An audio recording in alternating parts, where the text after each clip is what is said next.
Hello, this is Novak22 again, doing another reptile care video. And I'm going to do one on the pygmy chameleons, because I think a lot of people should get them.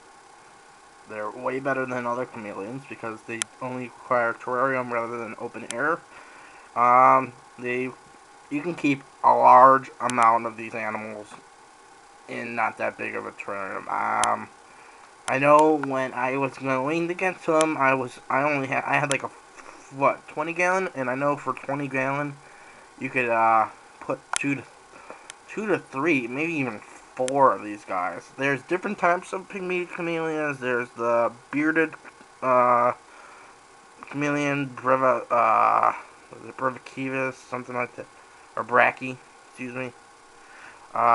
The Montane, which I like. The Montane leaf chameleons, which kind of have a hump. They have like this really cool neon green, very dark greens and reds, almost like a mini panther chameleon kind of colors. Um, there's the spiny leaf chameleon, which is not kept because that one has specialized diet of ants, so no one keeps those. They are pretty cool though. Let me think.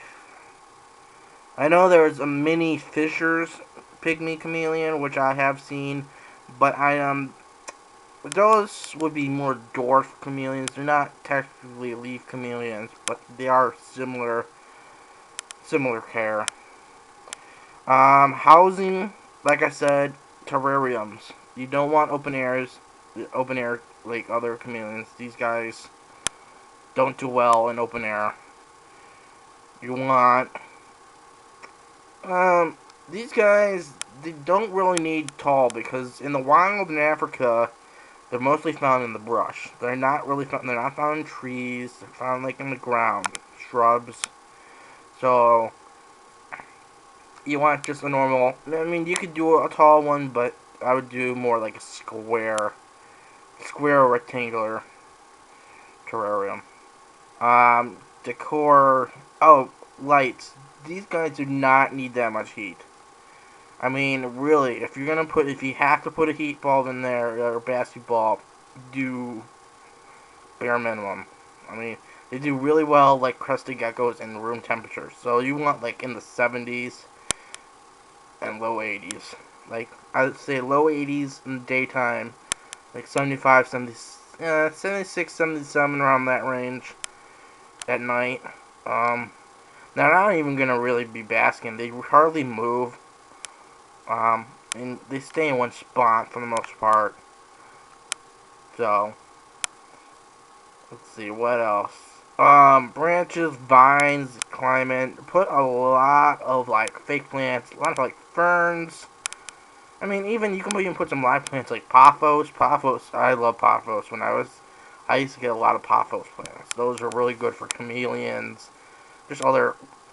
Just in general, pothos plants are really good for reptiles. I just find because they're very viney, but they just grow like crazy. So you can start with one and you'll come up with little baby plants and very viney, very fern-like, good for reptiles. Substrate for these guys, I'm gonna have to say, you really don't.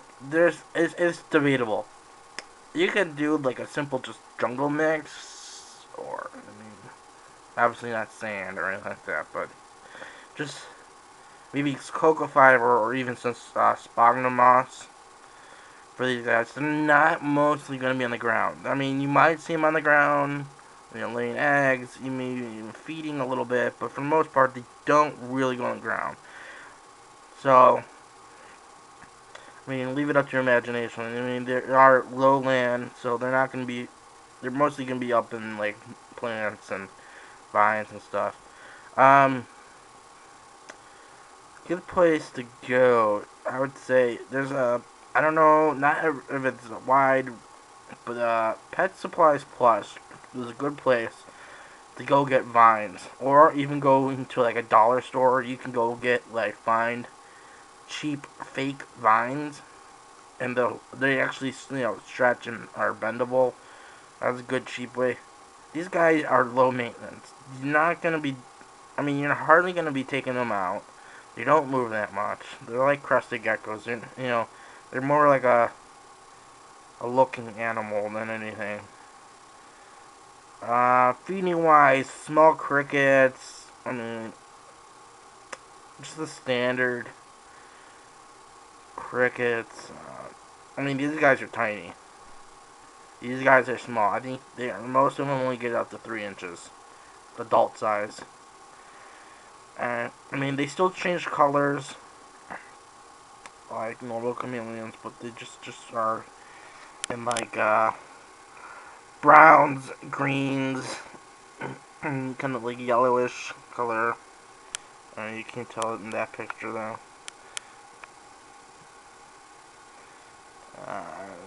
This one on my computer has some like yellows in it. Trying to think anything else. I mean, these guys are. I have to say, if you want a chameleon, do not go for the veiled. Go for a pygmy. Be a chameleon. They're really cheap. Go to like FL Cams. I'm trying to think. FL Cams has some right now. They're wild. They have some wild caught males and females. $20. I would say do not pay more than $30 for a pygmy chameleon. Because if you're paying more than $30, that's not including shipping, obviously. But if you're paying more than $30, you're getting ripped off. And there's something wrong with the animal, or the supplier is just overcharging. So that's all I can think of right now. I mean, room temperature. You want a terrarium, not open air. Low heat. You want room temperature crickets. You want some small mealworms. That's pretty much it. That's it for my video on pygmy chameleons, and I'll be doing another one soon. And if you guys have any thoughts about what you want me to talk about reptile-wise, comment.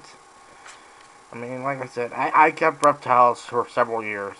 I mean, I had everything from monitors, geckos, bearded dragons, skinks.